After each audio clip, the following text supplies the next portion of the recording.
با مردم فلسطین رحم نکنید، به خودتان رحم کنید. مردم فلسطین در عزت هستند، شما در ذلت هستید.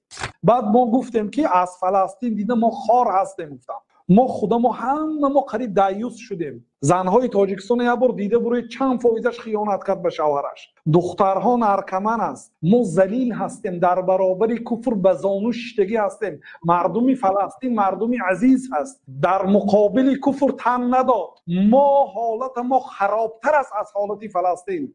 فلسطین عزیز است، سرخم نکرد به کفر، اما تاجیک سرخم کرد. ما باید این باطلاقی که امروز مردم غوطیده است اینو براریم. باید فهمیدید؟ خوشا به حال مردم فلسطین.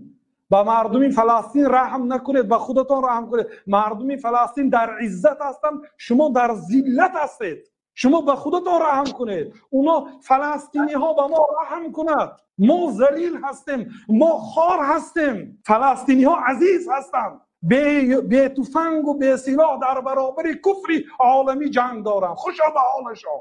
ما به هر گپی کفر خوب شده است. هر یک کافر شما بزرگ است گفته گشتیم. ما خار هستیم یا اونا عزیز هستن، ما خار هستیم. اینا خوب درک کردن دا کار.